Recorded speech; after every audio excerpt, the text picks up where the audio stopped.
From CGTN headquarters in Beijing, this is The Hub with Wang Guan.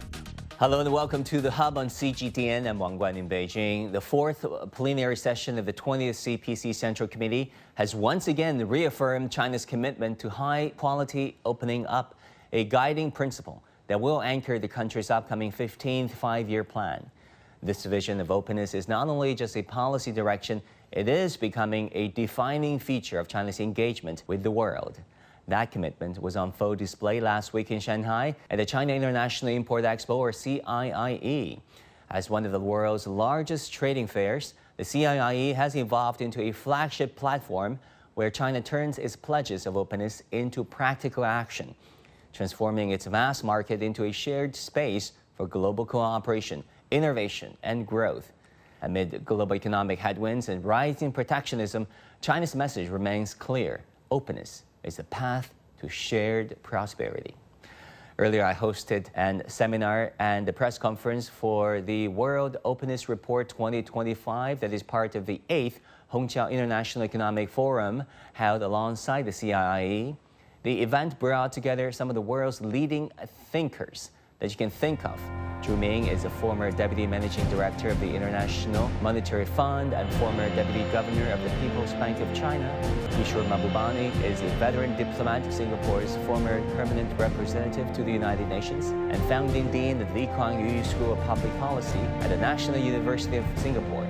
Hamid Rashid is former head of the Global Economic Monitoring Branch at the United Nations and lead author of the World Economic Situation and Prospects. And Zhang Yuyan is academician of the Chinese Academy of Social Sciences and dean of the School of International Political Economy at the University of Cass. 好，我们第一个问题呢，先请教。 First question is for Mr. Zhu Min. We can see that in the report for the openness of the World Openness Report has indicated there are three conflicts: the expansion of the emerging economies and the developed countries, and also the policies and the efficiency improvement. So they are influencing each other. So what are the factors that are impacting the debate about openness or isolation? So what do you think about these trends? 当今这个形势呢，确实是特别复杂。 That is true about the current situation. It's very complicated with multiple conflicts. Everything is integrated together. I think the interesting thing is about two dimensions. The first dimension is we are all seeing the current geopolitical uncertainty is rising, and also deglobalization. At the same time, we are seeing the power of the market, the power of development, and also the general public are pursuing for globalization. They are still playing their role. So this is a very interesting thing. For example, for trade, since the trade war initiated by Donald Trump, this is a very big event. But we can see since April, the global trade is still growing. The business number has been increased by almost 20%. That means the trade is no longer centered around the U.S. So a lot of countries and regions are trying to find trade opportunities. The report says it very well.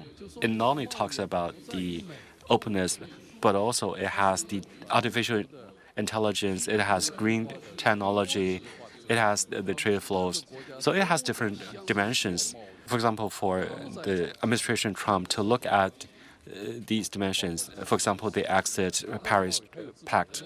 If U.S. doesn't want to have the green economy, how will the world become? Sustainability is continuing, so we can see the technology, the cooperation, financing, everything is still moving forward. It's same to the trade, so it becomes a diversified landscape with multiple regional centers. So this is a change we have seen. We don't need to be pessimistic. We need to believe that we have 7 billion of people in the world. They want to lead a better life. We need to believe in that power. We need to believe in the power of the emerging countries and developing countries. They want to have development. We need to believe in the fundamental mechanism of the market. It will keep searching for new opportunities. So the result would be U.S. is isolating itself from the world. 我反而把自己孤立了。 Dr. Zhu shared a very important judgment, that is, the force of market is unbreakable, the rise of the global south is unstoppable, and there is this decentralization away from the United States, EU, ASEAN, China, doing more business with each other. Do you see this trend? I mean, how worried are you about this trend of deglobalization, given Trump 2.0? Or are you having more of a hopeful message, given these new trends of global south, of the digitals, of the green sectors? I'm going to make 3 points in response to your question to me. The first point is that I'm very glad that this preface begins by talking about how openness has been around in China for thousands of years. I mean, it talks about the Silk Route. It talks about Admiral Cheng He's famous naval voyages around the world. If there is one powerful lesson from human history, it's very clear. Societies that open up flourish. Societies that close down suffer and eventually decline. It's important to emphasize that opening up has benefited societies for thousands of years and is not necessarily a modern phenomenon. And my second point is that nonetheless, the whole process of opening up, as Zhu Min hinted, has suffered a huge shock this year. And a large part of this is due to the fact that the United States has raised tariffs on an enormous number of countries around the world. And that clearly has been a shock to the world. But at the same time, there's a very profound piece of good news that has emerged from this shock. For the first time, when the United States decided to increase its tariffs on the rest of the world, not one country has followed the United States. Not one out of 193 countries. And the fact that the other 192 countries in the world have decided to keep their economies open and engaged with the rest of the world, it's a remarkable piece of good news that we should also take on board. So the fact that the world is not retreating from openness shows that there is no deglobalization going on. The third and final point I was going to make since I come from Singapore is that I'm of course heartened to read in this report that Singapore is ranked #1 in the world in terms of openness. But it's important to understand, everyone to understand, that the benefits of opening up to Singapore has been remarkable. I can tell you this, that when Singapore became independent in 1965, and I was 17 years old then, growing up in a poor family in a poor Singapore, and our per capita income then was $500. Today, Singapore's per capita income is over $90,000. And why did Singapore succeed? The simple answer is that Singapore is by far the most open economy in the world. And we are open across all the dimensions. You know, in trade, in investment, in people flows, amazing. So clearly, the message of this report, therefore, is that despite the shocks of 2025, let's keep opening up the world. Thank you. Professor Zhu and Professor Mahbubani both argued that we're not necessarily into an age of deglobalization, but de-Americanized world, where the rest of the world are keen on doing more trade, investment, and people-to-people exchanges with one another. Do you share this assessment, and also how do you look at the state of the world openness today?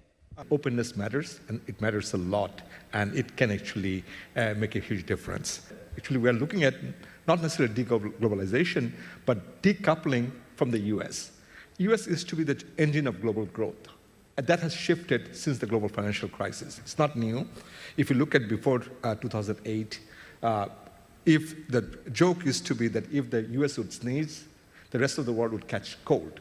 But this is no longer true. There's a delink from the US growth and the rest of the world growth since the global financial crisis. I think this would probably, the current shock that we're experiencing, it will probably make this decoupling or divorce from the US economy more permanent. So I think in that sense, we would see this trend getting more entrenched over time. Countries are not following the US lead anymore. In that sense, there is quite a bit of understanding that this is not the path that most countries want to take. Because we see the openness, and Singapore is the perfect example, but there are many other examples how gradual openness helps an economy grow, because it's not just about trade that openness brings. It brings knowledge, it brings technology, because trade and investment come hand in hand, and when there's investment, there's technology transfer, knowledge transfer. So another point I want to raise here is that the trade shock can translate into shock in terms of people-to-people contact. So if we lose that, I think that's a far more longer-term impact. If we have less international travel, less contacts among people, that would be the real cost for the global economy. So we have to, while we are adjusting to this shock right now, but we have to keep in mind that people-to-people contact is the most important element, and this is where we have to be very careful. And the third and final point I would make is that related to this trade shock and the shock to international mobility is the fragility of the international financial system. If you look at this year, US dollar has lost 10% of its value vis-a-vis the major currencies. This is the weakest point in dollar in the last 50 years. And that tells us something about confidence in US dollar as an international reserve currency, which means the global economy is still very nervous about, can we trust US dollar to intermediate the trade and all other financial transactions? So that means the world would actually, while the US is withdrawing from the international trading system, it may also lose its status as the international reserve currency. The question is that we have to also think about alternative reserve currencies. SDR can be a good alternative, but other mechanisms can be there. But we have to think about, as we sort of lose the international trading system as we knew before, we have to also think about a new international financial architecture to support a new global order. For that, we'll ask Professor Zhu later on a new financial architecture. I mean, it's hard to dismantle something, but it's hard to build a replacement, right? If you think about the weight of the US dollar in national reserves held by governments and international trade. Zhang Zhang, I want to ask you, we are always saying that we will continue to open up, but we're also seeing autonomous opening up and single-sided opening up. What do you think about the result of our single-sided opening up? I think for opening up, as this report says, this is why China has achieved success. This is the most important factor. Singapore from 500 to 90,000 US dollars within 50 years. The most important factor is openness. Actually, it's the same for China. For China's reported opening up, in the beginning, the GDP per capita is only 200 US dollars. Now it's about 12 to 13,000 US dollars. So I think the concept of openness in China, in our minds, it has been deeply rooted. I think what we are doing is we need to initiate the openness of the world with our own openness.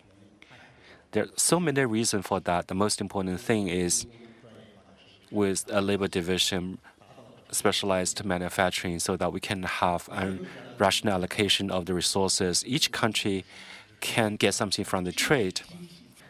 This is also a very basic momentum for the economic growth. For the previous speakers, they have mentioned about U.S. policies, tariffs for the whole world.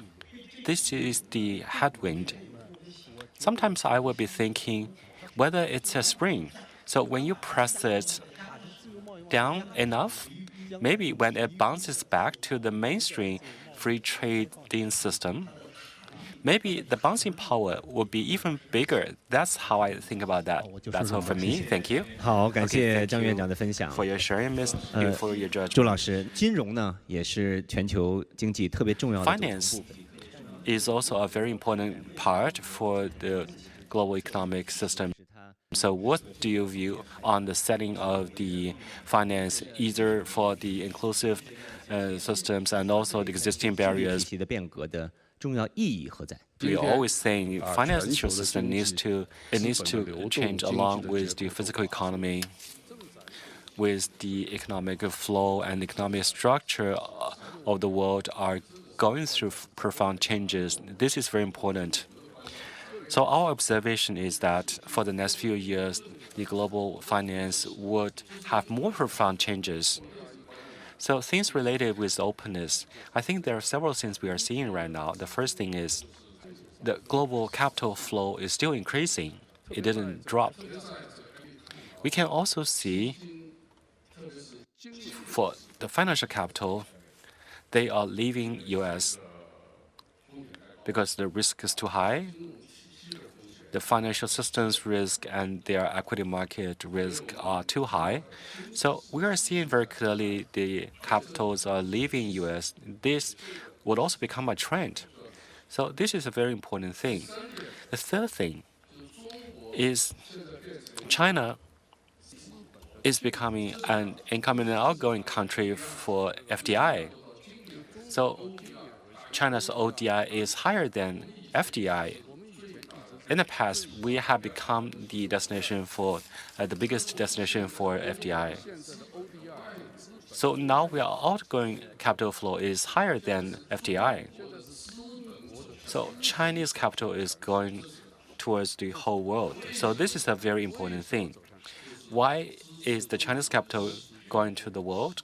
It's because we are supporting Chinese enterprises to build new industrial chains around the globe. So this is a very big change. For Chinese enterprises to go global, for China's industry chain to go global, and this is the private enterprises in China to go global. So we have two structures.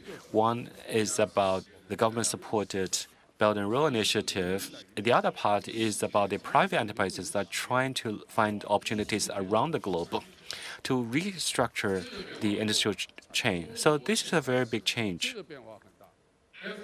So for China, we are a very large FDI country, and it also goes along with technology and green economy. It's been favored by a lot of countries. This is a very big change. Until today, China's ODI is higher than FDI. I think that trend will continue. Kishore, it's hard to let you go without asking you a question on geopolitics and geopoliticking, about the future of multipolar world. Do you think realism will still be the predominant rule going forward, and thereby disrupting the multipolar world that we all wish to see? Very happy to address the question, because it's important to understand for a start that we are living in a very unusual era of world history. But to make it very simple, the way I describe it is that we are entering a new 3M world. This is the world of tomorrow. What are the 3 M's? The first M is that it is a multilateral world. And that's what we've been discussing. Why is it multilateral? Because our world is shrinking dramatically. As Kofi Annan, the former Secretary General, said, we live in a small global village. So if you live in one village, you need global village councils. And even though today the UN family of institutions are under tremendous attack, and we've been discussing WTO is under tremendous attack, they will bounce back because we need them. But the second M is multipolar. And when you ask me about realism, the reality is that we now live in a world where there have been massive shifts of geopolitical power. I'll give you one simple example, very clear, especially in China. In the year 2000, the combined GNP of the European Union was 8 times bigger than China in 2000. Today, European Union and China, same size. By 2050, European Union will be half the size of China. Now, very rarely in history do you get such dramatic shifts of power happening at such a quick speed as we are experiencing today, which is why the world looks confusing. But the good news is that it is becoming a multipolar world. The last M I'll mention very briefly is multi-civilizational. The re-emergence of other civilizations means that other voices will be heard around the planet too, and not just a Western voice. And so when going back to your question about the nature of our world that is emerging, you will see continued geopolitical shifts. You will continue to see economic shifts too, and also cultural shifts. So if you see big shifts happening in 3 dimensions, it's natural to feel a bit lost, but don't worry, it will all work out in the end. Thank you very much. It will all work out in the end. Hopefully that's the case. Now, Hamid, we know this year marks the 80th anniversary of the founding of the United Nations. And also recently, President Xi Jinping of China proposed the Global Governance Initiative. How do you see the synergy between the United Nations goals and the Chinese initiatives enunciated by President Xi? I think President Xi's the vision that he articulated in September, I think this is the future that he articulated. And this is a moment, President Xi's comments, the vision that he articulated, I think one particular element is very, very important for me, is the people-centric multilateralism. Because the multilateralism that we constructed under the UN and all the organizations, it was state-centric. State was playing the main role. So here, I think as we move to a world where markets and civilizations and societies would interact more openly, more directly with each other, I would see that, that people-centric development agenda, people-centric vision of the world would dominate. What do we mean by the people-centric? I think this would be probably far more effective in terms of building a multipolar, multilateral system, because when you're talking about interest of individuals and businesses, there's less power dynamics as opposed to when you negotiate between states. There are always a more powerful state and then less powerful states. I think we'd probably see more of a world where an even playing field would be emerging. So in that sense, I'm very optimistic that President Xi's vision for people-centric development would probably break new grounds. And also this, in that same vision, there's an emphasis about action-oriented policies, like more results and actions. Professor Zhang, actually we're seeing Global South has become a very important force. We are seeing in your report that the contribution from the Global South the increment is about 60%. So what do you think about the future for the rising of the Global South as well as a profound impact on the global governance systems? 全球治理体系的深远的影响。你说的特别对。 You're very right. In our report, we have talked about the Global South and its contribution for the world economic growth with 60%. So I also want to see in the last 20 years, the Global South has contributed more than 80% for the world economic growth. Even if when we calculate with the current exchange rate, it's still more than 40%. So with these figures, we will be able to see the rising of the group of the Global South with a lot of support. Speaking of the global governance, which is a very big topic, we know for the World War II, the global governance systems is dominated by the developed countries, especially by US, such as WTO. So it will continue to play its role, but there's also something that needs to be improved and modified. For the Global South, in terms of global governance, there are many things they can do. For example, in WTO, actually, we really hope their reform would reflect the pursuit of developing countries. The factor of development needs to be highlighted, so the Global South can promote WTO to achieve an investment facilitation agreement for a lot of developing countries. This will be of a lot of interest. And also for the Global South, there are some organizations or some Global South representatives, like in Shanghai, we have a bank that is New Development Bank. I think for this bank, we can utilize its platform. And also, there's one that is headquartered in Beijing, that is CIIE. I think for these international multilateral investment banks, they can provide financing solutions to developing countries without political conditions. I think there are many things that we need Global South to pay attention to. Global South includes many members. They need to have a collective action. They need to overcome a lot of barriers. So some of the existing organizations and mechanisms, for example, like BRIC Plus, etc., they need to take the leadership and take the initiative. For the future's global governance reform, I'm full of confidence, especially with the rise of the Global South. It will continuously move towards more just and fair direction. Of course, we cannot underestimate the challenges it may encounter. Because of time limit, that's all for our sharing. Thanks very much to all the 4 panelists for your thoughtful sharing. If this is an Olympic Games, I think all 4 of you can get an Olympic gold medal. 都完全配得上得一块奥运金牌了。我想不管怎样，我们希望。Anyway, in the future globalization, in the openness systems, there will be you and me so that it can be inclusive to the whole world. Thanks again to join Hongqiao International Economic Forum press conference of World Openness Report 2025. Thank you. See you next year. 参与，我们明年再见。 And that's it for this edition of The Hub. Thank you so much for tuning in. Our news coverage continues on CGTN. Bye and take care.